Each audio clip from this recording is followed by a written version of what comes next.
I think it's going to become clear, it seems to me, that ultimately what we've been watching from the biggest voting bloc in the Republican Party, I think 50% of Trump's votes came from self-identified evangelical Christians, more or less 50%.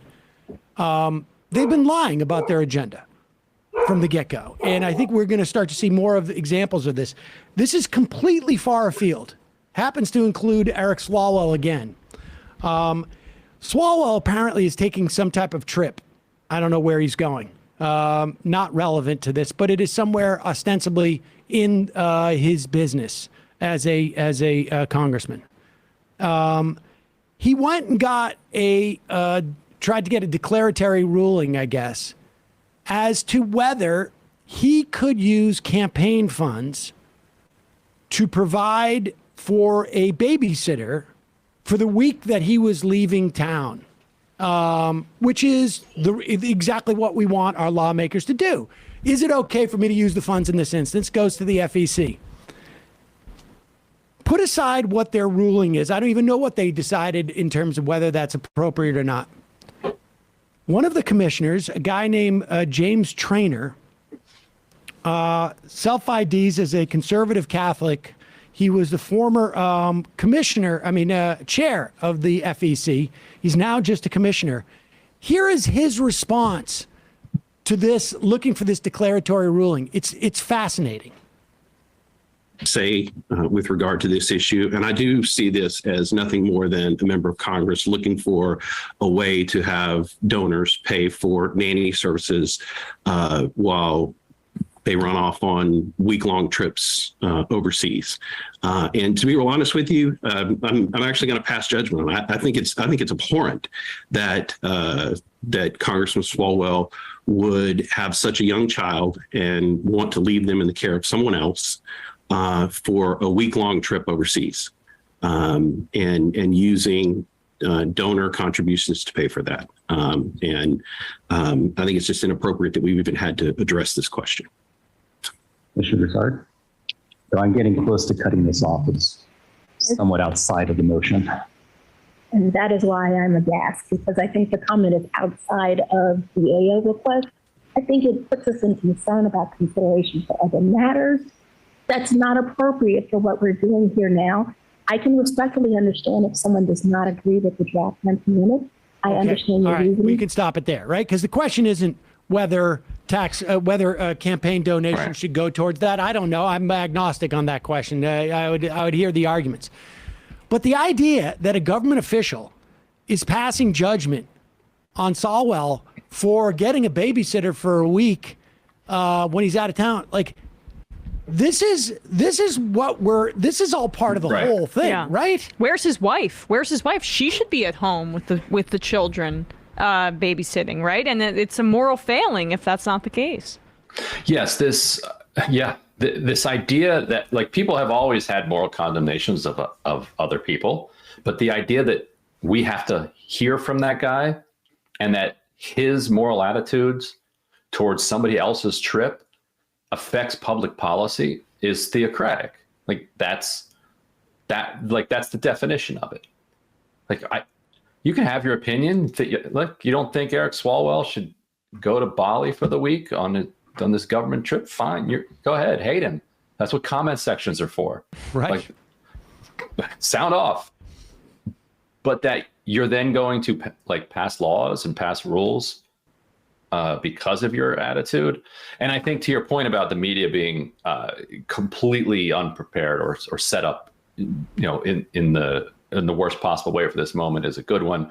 And because, like you said, it's like how are you going to find these cases? The only way you're going to find these cases if the abortion care provider provides them to the media, which is precisely why Indiana is now investigating her, to send a signal to all the other ones that we don't want to hear from you.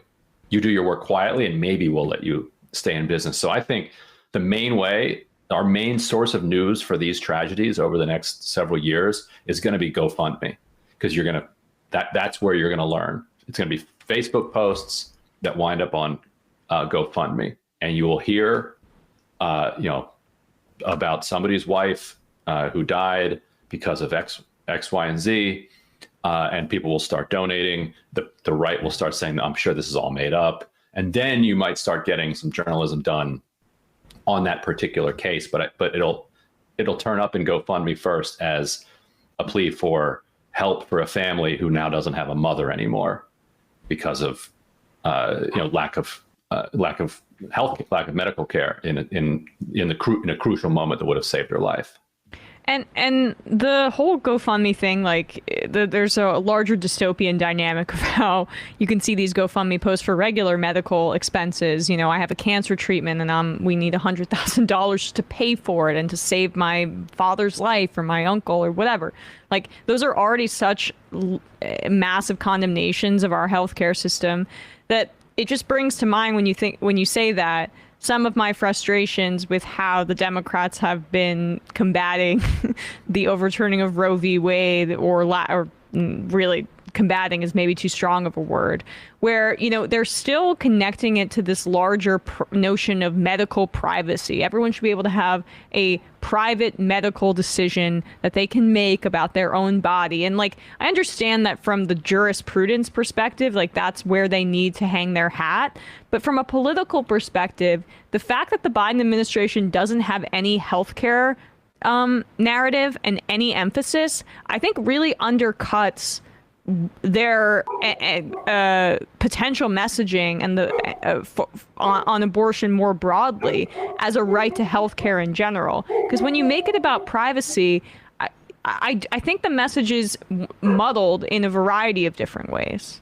I wonder, there might be some gains to be made there, but in general, I think the people who are supportive of healthcare for everybody are also supportive of abortion rights.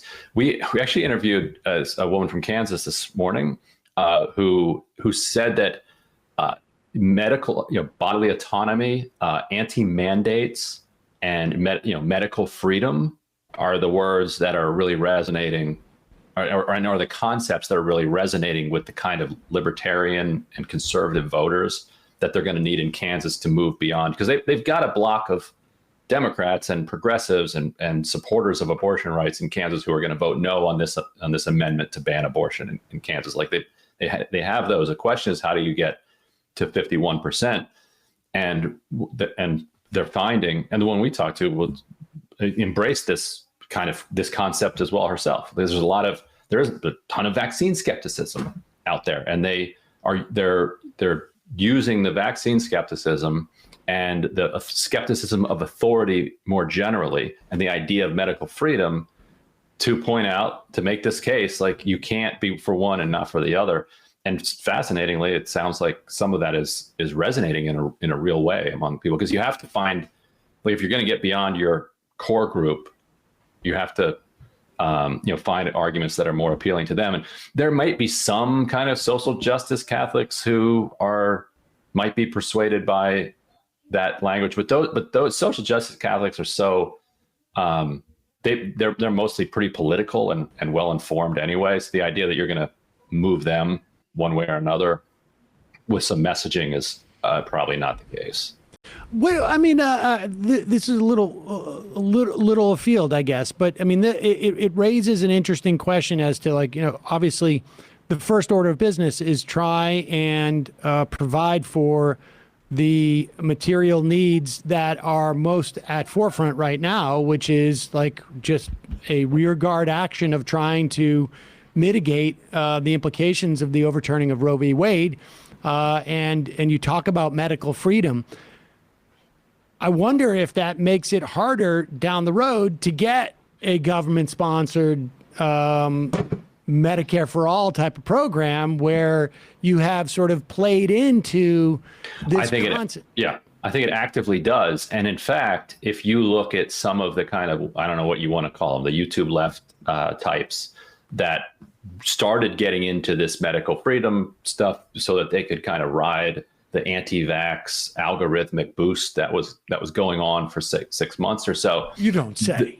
Those people started becoming actually a lot more skeptical of Medicare for all, even ones who had kind of made their entire political identity around the idea of fighting for Medicare for all. So I think that you're right, that the messaging around medical freedom undermines faith in public health, and then undermines faith in kind of universal healthcare. I think that's right.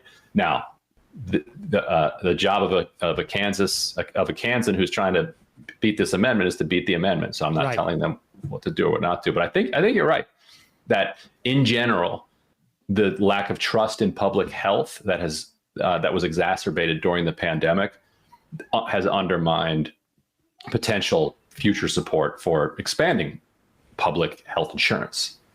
Yeah, that's a tough dilemma that I think maybe worthy of a different show. I mean, and that dilemma comes up many times, right? Like, sometimes your top priority undercuts a longer term priority, or let's say the most urgent priority maybe undercuts a longer term priority. I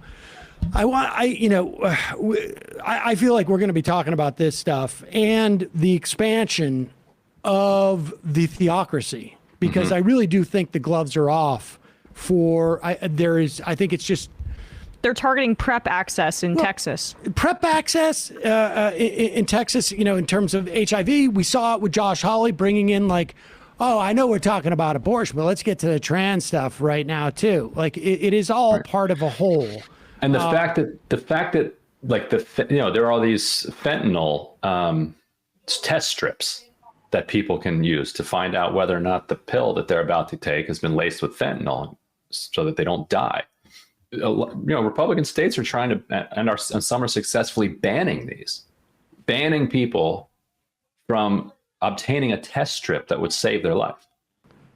For what? Like why? Like that's theocracy right there. It's because they're sinning, and God will decide whether they live or not. Period. End of story. And if you're going to sin, it's the same with the PrEP in a way, except it's even taken out of sex. Yep. It is all about a moral decision that is being made upon high and imposed, and now they have the mechanism to do it. And it's almost like once they got Roe v. Wade out of the way, they basically said, we did the biggie first. Right. Like, we ate the main course, we ate the steak. So the rest is just like the peas and the mashed potatoes or we're just, everything's going in now. Right. Mop up time. It's mop up time. And I think it's going to get super extreme. And it really does show how much lying was going on in the run up, in the past 50 years about what the agenda really was. I mean, there are obviously people have been writing about this. This doesn't have anything to do with innocent baby. This has to do with a religious policing of the sexual behavior of women, and from their perspective, that's what the existence of trans people. I mean, all of it. Right. That's what pregnancy, HIV, and a fentanyl overdose have in common to them. They're like, those are consequences of your sinning, and therefore you need to bear the brunt of those. You need to suffer those consequences. This is all theocracy there,